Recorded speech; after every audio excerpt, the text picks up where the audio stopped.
Hey, good morning, everybody. Hey, what's happening? It's me. I'm back, Robert Phoenix.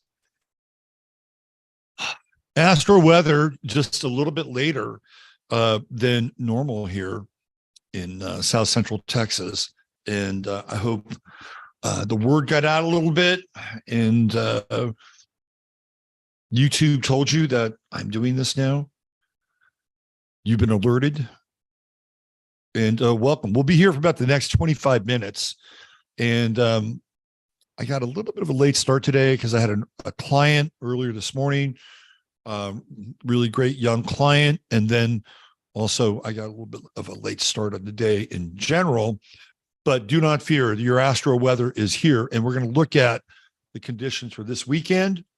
And I have a really interesting star of the day today, which you're going to want to stick around for.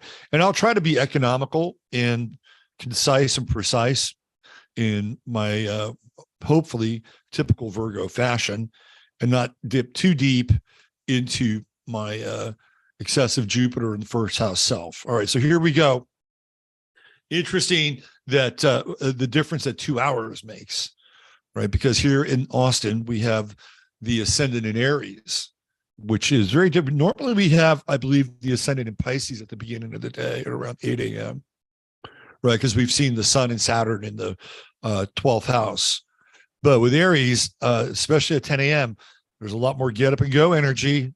But we're looking at a pretty interesting weekend. And this is theoretically Valentine's Day territory, right?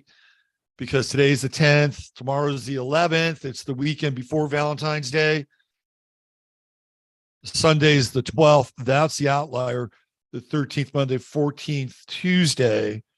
So this is a big weekend because a lot of people don't really go out on Tuesday, although you'll see more people out and about. And hey, guess what? This weekend we have a Libra moon, at least today and tomorrow. By the time we get into Sunday, we're into that Scorpio moon, which is going to be a bit more intense. So if you want to go out this weekend, if you want to play the Valentine's Day celebration game, go out tonight or tomorrow.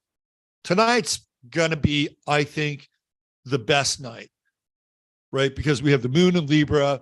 We've got this really nice trine with the sun in Aquarius and Saturn in Aquarius. And, it's separating a bit from Mars. We got a grand air trine. The moon in Libra is fair. It's romantic. It's poetic. It's aesthetic. Tonight's the night to go out and have a good meal with a person that you're in relationship with. Maybe you love that person. Maybe it's an intimate relationship. But in Libra, Libra's relationship, right? So let's say, you're very fond of a person. You may not be in the love game yet, but who knows? Maybe after tonight or tomorrow, that might change. And I think we have the spirit of conviviality in sharing and breaking bread with the moon in Libra. And then it's also part of a yod, which is quite interesting as well. We have Neptune. Let's see what we have here. Oh, it's Venus. Lovely Venus. Lovely Venus in the sextile position of the yod. And then we also have unpredictable Uranus. So we have a Venus-Uranus sextile. That's a really interesting sextile. So if you're theoretically single, this could also be a really interesting weekend.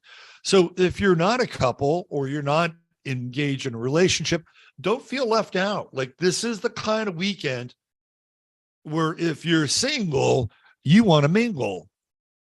You've got this really interesting yod coming in. And it's like, bang, right? Bang. You get shot right between the third eye and the heart, right? With a sapphire bullet of love. So this is a really, I think this is a very upbeat, positive weekend. And even with the Mars square with Venus, Venus is moving away from Mars, right? It's moving away. So, the friction and the tension and the grudge is dissipating a bit here. We've had some of that earlier in the week. Trust me. I had some of that, right? Now we do have Mars moving more into square with Neptune. So a word to the wise, or perhaps to the unwise, watch what you imbibe, celebrate, but maybe not celebrate to excess, especially as Mars moves deeper into Gemini over the course of the next couple of weeks and eventually cycles out and into Cancer. We get into that harder Mars-Neptune square. From a mundane perspective, that's not great for the global theater and war. We'll talk more about that as we approach that aspect. I think this is a great weekend.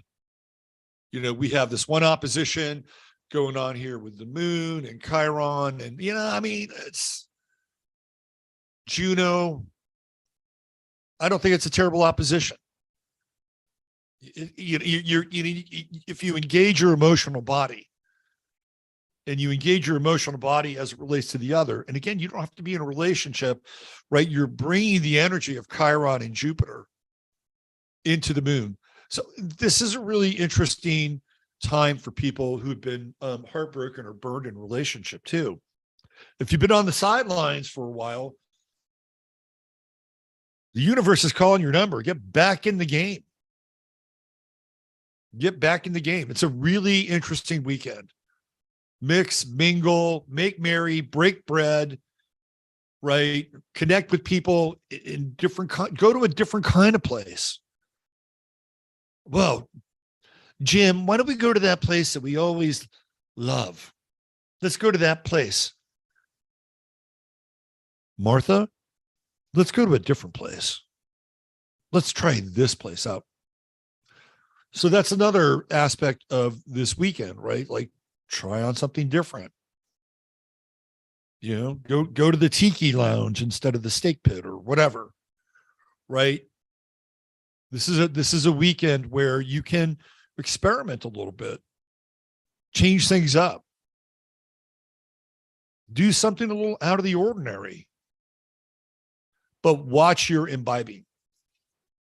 And again, that's going to be a refrain that I'll have, moving forward over the next few weeks, because I also think that things on a mundane level are going to get strange. I mean, that's a given, right? That is a given, especially as we move into March. And in March, we have Saturn moving into Pisces at 0 degrees on March 8th. And those final degrees of Saturn can be really tricky, the 28th and the 29th, 27th through the 29th degree of Saturn. And when we look at Mars here moving in square with Neptune, it's like, okay, I'll medicate versus meditate. So just, stay in touch with that. Definitely stay in touch with that. I think it's a great weekend. Get out there, mix, mingle, have fun. If you're a couple, enjoy one another's company. If you're not a couple, don't let it stop you. This is not a weekend to hang out and stay inside. And who was the woman that did all the romance novels? What was her name from San Francisco? This is not a weekend for, it's not the one, Danielle Steele. Put the Danielle Steele down this weekend. Get out there. Get out there, hang out, have fun, meet other people, enjoy yourself, right? Connect with humanity. Get out of the virtual world. You won't regret it. All right, so I'm about to shift into the star of the day today, but before I do that, a little bit of housekeeping. I will be back here at 12 noon, and I'll be doing the Friday Forecast probably for a little over an hour. I'm going to have a friend of mine on who is pretty interesting person and starting to get a lot of attention for her rejection of a vegan lifestyle. And she's starting to get heat from the vegans. She's getting vegan heat. And we're going to bring her on here. Her name is Giselle Besson, and she is known as the recovering vegan. So I've known Giselle for a long time, and we'll talk about her story, and we'll talk about what's going on with this hardcore backlash from the very angry vegans that have her in her crosshairs. And on Sunday night, I'll be back here on Sunday Night Astro Life. I'm going to have a special pre-Valentine's Day call-in show. If you've got issues with your love life, astrologically, I'm going to be here for you. I am going to be your Cupid divine. And who knows, maybe we'll even have a few astro introductions that night. Could be fun. So come back here on Sunday night, 6 p.m. Central Time for a special pre-Valentine's Day call-in astrology show. All right, let me get into the star of the day. Very interesting character. Very, very interesting character. And some of you might know who I'm talking about or will be talking about, but some of you may not be, because I would think that there would be a concerted effort to bury this man's footprint in history. And at one point in time, he was one of the most dangerous people on the planet. And not for something that you would think that the most dangerous person on the planet would represent. A lot of times we think of somebody like Dick Cheney, right? The most dangerous man. Dick Cheney, by the way, I think is an Aquarian. If I'm not mistaken, I think Dick's an Aquarian. Man, Aquarius comes in all stripes, right? You get the good Aquarian, you get the bad Aquarian. You get the radical right Aquarian, you get the radical left Aquarian. Very interesting sign. Today is no different. Today is no exception. Let me introduce you to today's star of the day. It is none other than Gary McKinnon. Who is Gary McKinnon, you might ask? Well, I'm here to tell you. Back in the day, Gary McKinnon, who lives in the UK, he was born in Glasgow, he's Glaswegian, got into the servers of the Pentagon and the DOD. He's a hacker. Gary McKinnon is a hacker, and he got into those servers. So this is his quote. I knew that governments suppressed anti-gravity, UFO-related technologies, free energy, or what they call zero-point energy. This should not be kept hidden from the public when pensioners can't pay their fuel bills. What an interesting quote. What did Gary McKinnon find? Gary McKinnon found that there was a whole classification of ships that had nothing to do with the ocean. Now, if you're a flat earther, you'll say, oh, this is bullshit. There is no space. Are you so sure about that? Are you so sure about that? And if you're a global earther, oh, flat earth is just a psyop. Are you so sure about that as well? I think the truth around these much larger looming existential questions about reality and time is a lot more difficult or tricky than pigeonholing us into one position. I, for one, do believe in space, whether it's the space of the firmament or the space of space, right? It is still space. And when we're in Aquarius, we have this crack in the sky, right? We have the crack in the firmament. We have the water bearer bringing down the deluge of the stars, bringing down the deluge of the firmament, the deluge of the sky, the mind into our lives.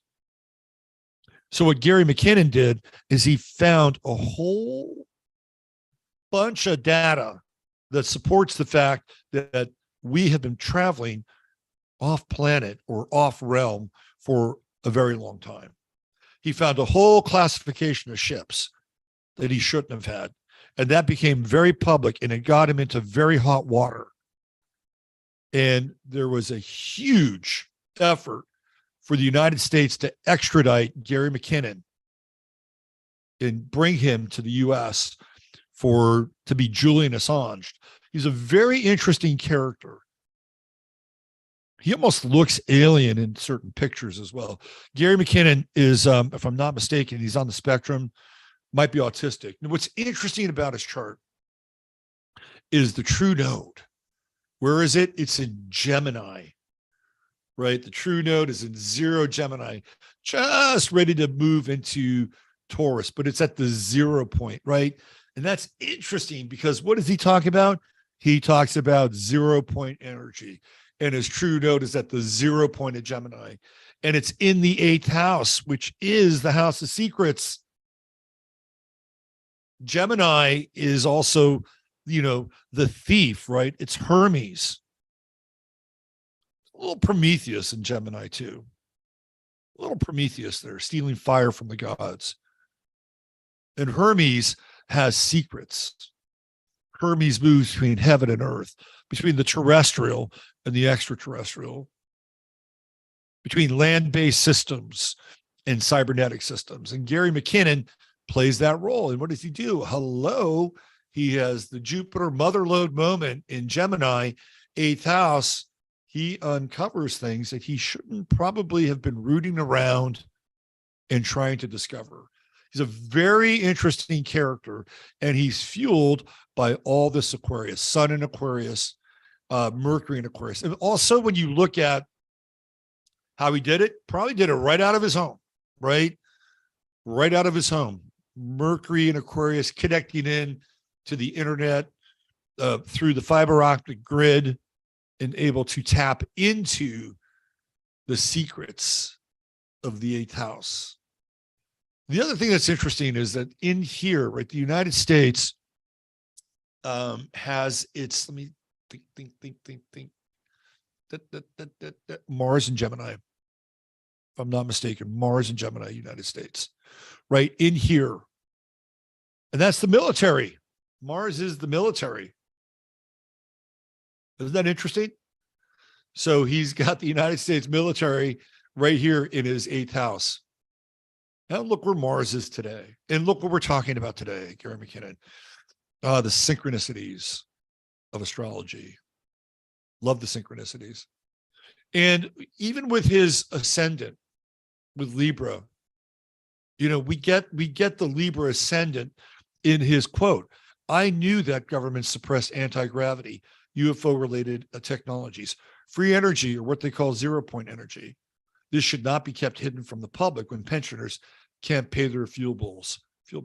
There you go. There's your Libra ascendant, fair, balanced, equitable. Come on. Give up that free energy. It's about time already. Right? That's Libra on the ascendant. Wanting to bring balance into the environment around them.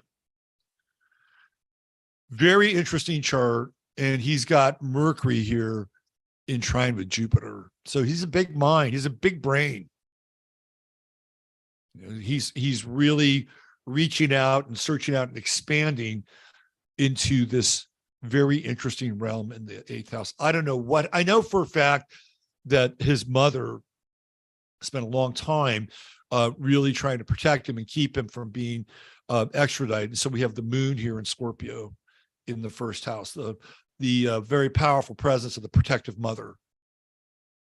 And then coming in here and trining Mars, right?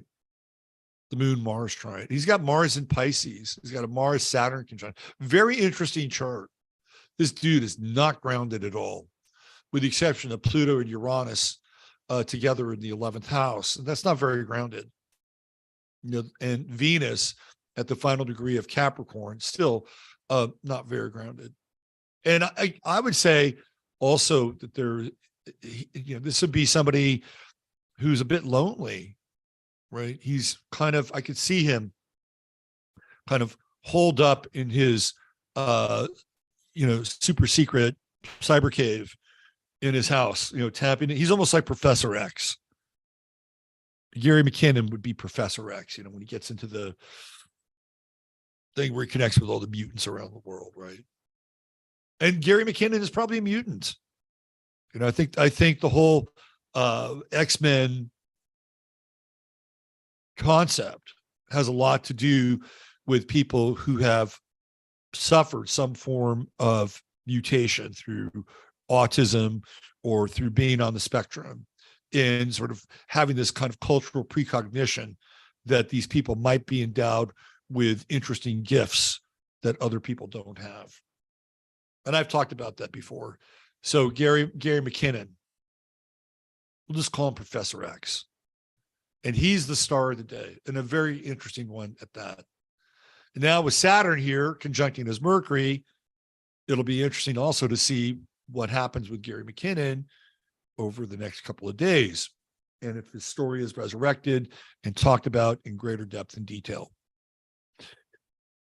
All right, ladies and gentlemen, boys and girls, thank you for being here and being a part of today's show. Of course, if you're interested in CBD, you know you can get it at my favorite place to procure CBD, and that is truehempscience.com. I've been told that my advocacy of the moon dust has been so effective, and you people have liked it so much, that Chris is on the way of creating more moon dust. So it is coming. So more moon dust is on the way. Moon dust gummies are definitely on the way. But there's plenty of other hemp products, CBD products that you can get from True Hemp Science. And let me just take you to their website very quickly. And here's the deal. So when you go to truehempscience.com and you buy $100 worth of products, all you got to do is type in 15MINS and you'll get some free product thrown into your order. It's always Christmas when you get that free product. Santa Chris, will surprise you with what he's got. And if you spend $150 more, you get free shipping. All you got to do is go to truehempscience.com/ref/23 and then type in 15MNS when you check out. Meet me back here at 12 noon, and let's get into the story of a recovering vegan and some of the challenges a recovering vegan has had from the vegan mafia. Use your head in order to discern what's real, your heart, too simple as possible. Have yourself a great Astro Weather weekend. I'm Robert Phoenix. I'll see you in an hour and a half back here. Bye for now.